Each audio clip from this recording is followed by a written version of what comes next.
It's a crash that devastated Arizona. 2 DPS troopers killed in the line of duty when their helicopter crashed in Flagstaff. Now, a new report takes a glimpse into what went wrong. Thanks for joining us for this special edition of 12 News. I'm Kariba Devine. I'm Mark Curtis. The National Transportation Safety Board released its preliminary report, shedding new light on what may have caused the crash. 12 News journalist Chase Golightly is in studio with us with the findings. Chase. Mark Kriebe, this happened last month. The DPS helicopter was helping police who were in a gunfight with a suspect. Now, dozens of rounds were fired, but this new report claims that's not what brought down the helicopter. It sounded like a war zone in this Flagstaff neighborhood.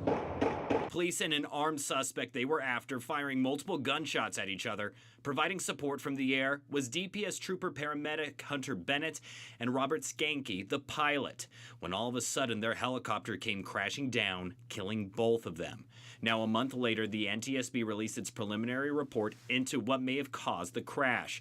Finding no evidence gunfire brought it down. It's almost an impossible target if it was something that was being shot at. Raymond Schumacher is an air transport helicopter pilot and flight instructor that teaches at Embry-Riddle. Looking over the report, he also doesn't believe it was pilot error, given Skanke was a decorated Marine who served for close to 20 years as a pilot. Nothing that was happening was out of the ordinary. What he did point out was 2 loud bangs that were broadcast over the radio before the helicopter reported they were going down. Those 2 loud bangs historically would be indicative of some kind of a mechanical failure, some rotating component coming loose, but we don't yet know what component that was or to what extent.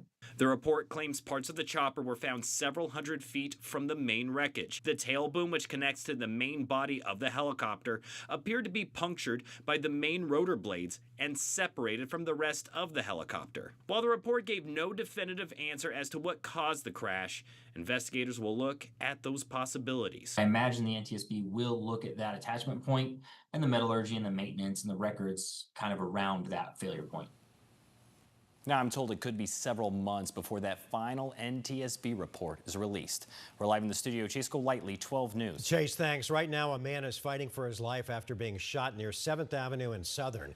Phoenix police told us the area will be shut down for quite a while tonight as they continue their investigation.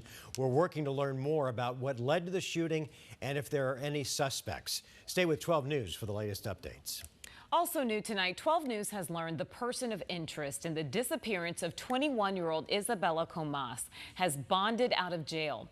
Maricopa County deputies say that 39-year-old Tommy Rodriguez was released with an ankle monitor. Rodriguez was Comas's boyfriend and is accused of damaging her car. There have been no signs of Isabella since a turquoise alert was issued for her on January 13th after she did not show up at work. A good voter turnout for Tempe's city election today, and the city says nearly 25% of eligible voters already had their ballots counted, and there are still more votes to go.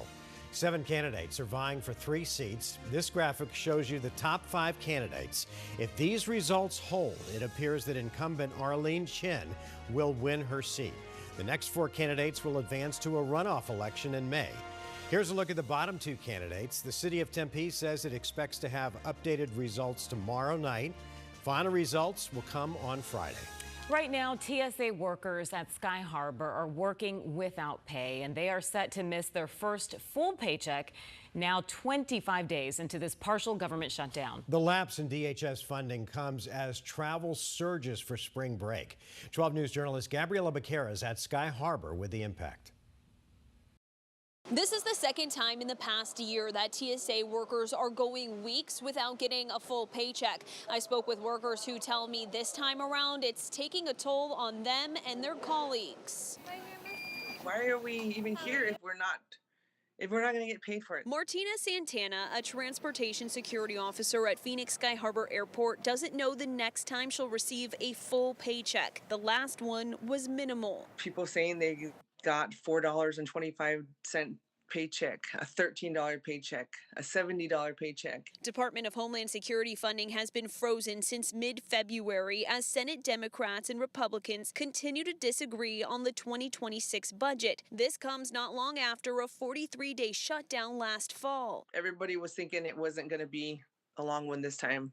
They did it to us before. It can't happen twice. That's what everybody's thought was. The local TSA union representative, Jovan Petkovich, tells me some Phoenix workers are still fighting for back pay corrections from the last shutdown. Being basically backstabbed, being abandoned basically by our leaders. Absences and resignations are increasing. In the first 2 weeks, we lost 8 officers. All while travel surges for spring break. Airports around the country, including in Houston and New Orleans, saw hours-long lines this week, forcing passengers to rebook later flights. Sky Harbor didn't see anything that extreme, but some wait times crept above normal this week. What's your opinion why we don't see that here in Phoenix? Phoenix is different. We have a lot of people that, like I said, we have a lot of old timers, a lot of people that have been 22, 23 years, and and they work their 40 hours. They work their 80 plus extra overtime hours. Santana and Petkovich tell me even their most dedicated workers can only go so long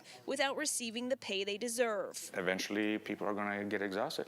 Eventually, people are going to reach a breaking point. A passing Senate vote on the DHS funding bill is needed to end this government shutdown. At Sky Harbor, Gabriela Becerra, 12 News. Gabby, thanks. Tonight we're tracking 3 bills working through the state legislature. First, people offended by the smell of marijuana wafting from your neighbor's backyard could soon call the police. Legislation that would criminalize excessive marijuana smoke and odor was passed by the state Senate in a bipartisan vote. Police could write a criminal citation for being a criminal nuisance. The next step is a vote by the full House. Republican Senator J.D. Mesnard also backed a measure to let Arizona voters decide how to handle marijuana smoke. The Senate rejected that measure. Happening tomorrow, a bill that would rename part of the Loop 202 freeway as the Charlie Kirk Loop 202 is scheduled for a hearing before the House committee. The state Senate already passed the bill with Republican support.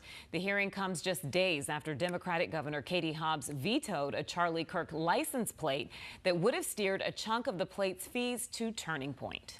And Arizona librarians could face felony charges for allowing minors to read what Republican lawmakers deem as sexually explicit material. The legislation passed the Senate and is set to be heard in the House tomorrow.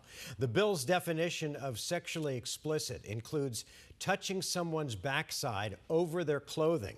Legal scholars say the bill would apply to classics like Romeo and Juliet and is likely a violation of a librarian's constitutional rights. In Sedona right now, there's a battle brewing over what to do with a piece of land that was once home to one of the country's most celebrated concert venues. The city owns the property now and is weighing whether to build housing there. But a group of residents is saying not so fast. 12 News journalist Cal Simchuk has our story from Sedona.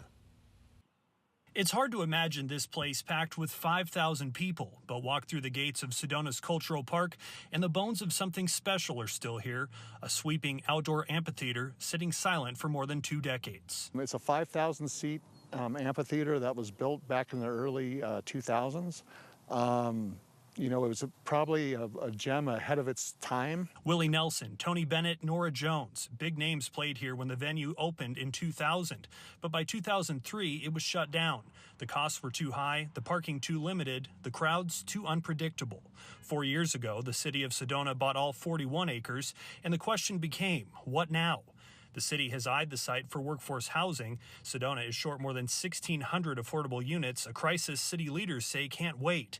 But John Bradshaw, president of Sedona Cultural Park 2.0, says tearing up this amphitheater for apartments would be a mistake. So the most important thing is this is an existing amphitheater that's already here for 5,000 people. We're just going to revitalize it. A structural survey completed last year found the amphitheater is still in good condition and can be restored. Bradshaw says it would cost around $21 million to get everything in place, including VIP booths. Money he says his group would fundraise. He believes concerts could flatten out Sedona's tourism highs and lows, and ticket sales and tax revenue could help fund housing elsewhere. We're not opposed to housing. We just feel that this site is the home of the cultural park and it should stay that way. The city is sending a survey to Sedona residents, asking them about the housing on the site, other potential uses, and support for restoring the amphitheater. Results are expected to be presented to City Council on April 23rd. But one resident isn't waiting for a survey.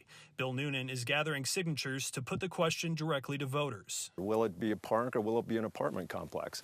I think it's especially important that the residents vote on this because the cultural park was created by a vote of the residents back in 1995. His group recently blocked the city from turning park land into a parking lot, with 64% of voters on his side. It's difficult to get 64% of people to agree on anything. For Bradshaw, the stakes couldn't be higher. We feel that this is the perfect time to bring this cultural park back.